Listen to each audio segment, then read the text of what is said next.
So what happens when the world just stops making sense? Well, in the early 20th century, that's pretty much what it felt like. And because of that, poetry had to completely reinvent itself, tear everything down, and start from scratch. Today on The Explainer, we're going to dig into how, and more importantly, why that all happened. You know this famous line from W.B. Yeats? It's not just some fancy poetry, it's a diagnosis. It perfectly captures that feeling of an entire generation just staring into the void as the world they knew literally crumbled around them. Okay, so to really get to the bottom of this, we're going to be leaning on our source material for this explainer. It's a fantastic text from the Department of English at Odisha State Open University, and it really lays out the whole story of how this incredible artistic revolution was born right out of all that chaos. Right, so to get the art, you first have to get the world it came from.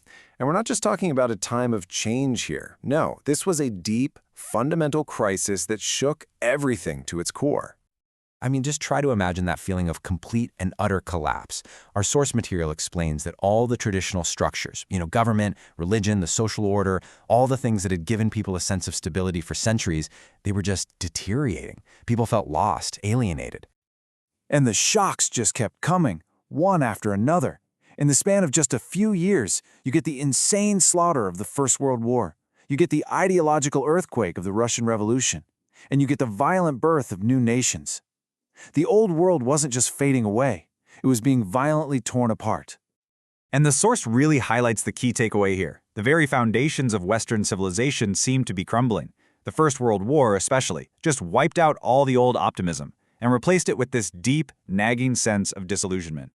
So, of course, this crisis in society leads directly to a crisis in art. It forced every single writer, every artist, to ask themselves one incredibly urgent question. If your world is broken, how can your old tools possibly describe it? And this, right here, was the heart of the problem. Seriously, how could you write a nice, neat, rhyming poem about, say, the beauty of a flower after you've witnessed the absolute horror of trench warfare? The old ways of doing things, that flowery language and the tidy moral lessons of the Victorian era, they didn't just feel out of date, they felt like a lie.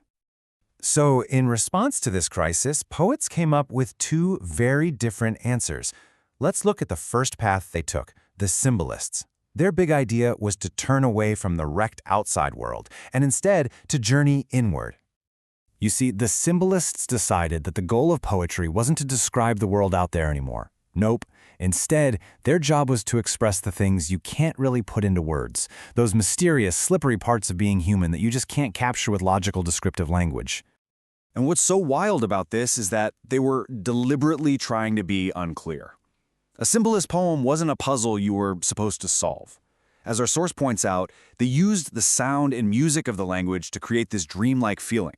Where a symbol didn't mean one specific thing, it was more like an open door to a feeling or an idea. Okay, but then you've got another group that took the exact opposite approach. This is the second path, the imagists. They didn't turn inward at all. They turned outward, and they doubled down on the real external world with a brand new, almost radical kind of focus.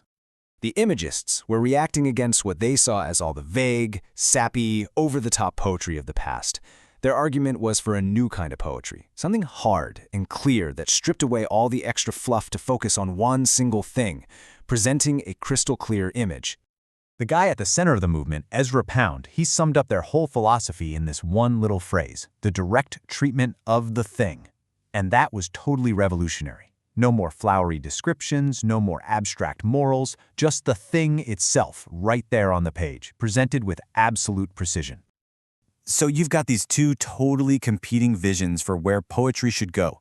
One path leads inward, to the subjective and the mysterious, using ambiguous language to just create a feeling. The other leads outward, to the objective and the concrete, using sharp, clear language to present a single powerful image. A real fork in the road. But here's the really important thing to remember. Even though their methods were polar opposites, both movements were basically fighting the same war. They were both rebelling against the art of the past.